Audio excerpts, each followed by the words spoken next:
Depuis l'avènement d'Internet et des réseaux sociaux, notre société vit plus que jamais sous le culte du paraître. Comprenez par là une société où la beauté, la jeunesse et la minceur sont devenus des critères quasi indispensables pour atteindre le succès et la notoriété. Prenons par exemple le cas des réseaux sociaux, tels qu'Instagram, Snapchat et tant d'autres. Les photos sont de moins en moins spontanées. Les images sont retravaillées, retouchées par des filtres, des effets, censés vous rendre plus beau, plus lisse, plus jeune. En un mot, parfait. Dès lors, ces réseaux sociaux deviennent une compétition du m'as-tu vu. Du côté des garçons, c'est à celui qui est le plus musclé, celui qui affiche les meilleurs abdos, celui qui a les plus jolies copines. Du côté des filles, c'est à celle qui est la plus belle, la plus formée, la plus pulpeuse, celle qui a la vie la plus intéressante. Enfin, tout qui est question d'apparence.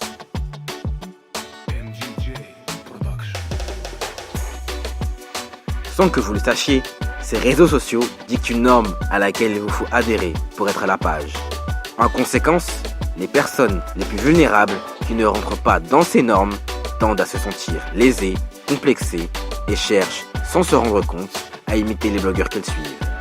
Le tout sans se douter un seul instant que la réalité de ces icônes est très souvent truquée. Pendant 7 jours, l'équipe des reporters de la Connexion Fun a vécu au plus près de ce réseau social et vous fait part à présent de son expérience personnelle.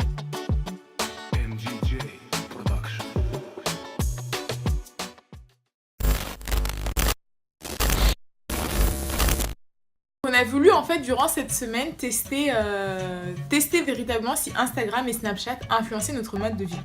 Et on s'est rendu compte que un petit peu parce qu'en fait on remarque tout ça dans les Snapchat, dans les Instagram, c'est souvent ces photos-là.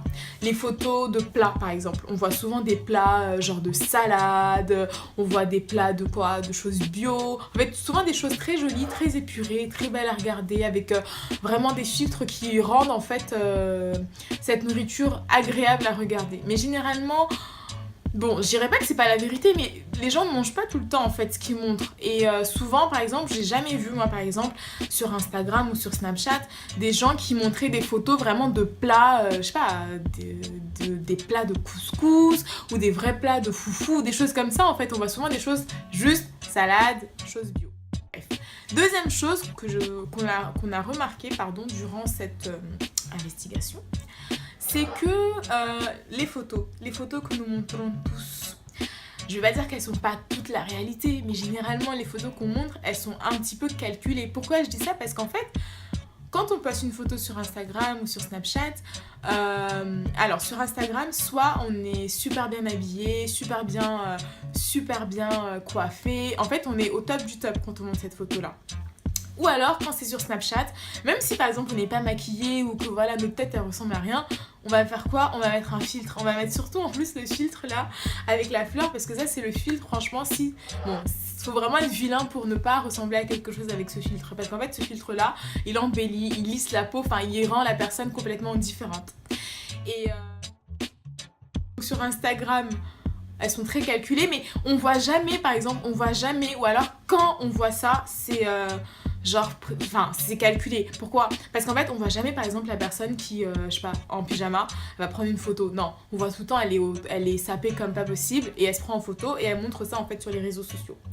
Troisième chose qu'on peut remarquer, c'est au niveau des... Par exemple, on voit souvent aussi des photos où les gens, ils montrent qu'ils sont dans tel lieu, dans telle ville, dans tel nanana.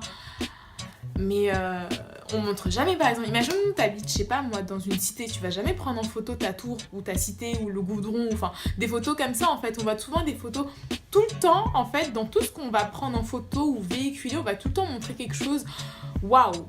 Ou par exemple, même si la photo elle est basique de base, on va passer par des étapes de filtrage, en fait toujours pour cacher, j'ai envie de dire, un petit peu la réalité.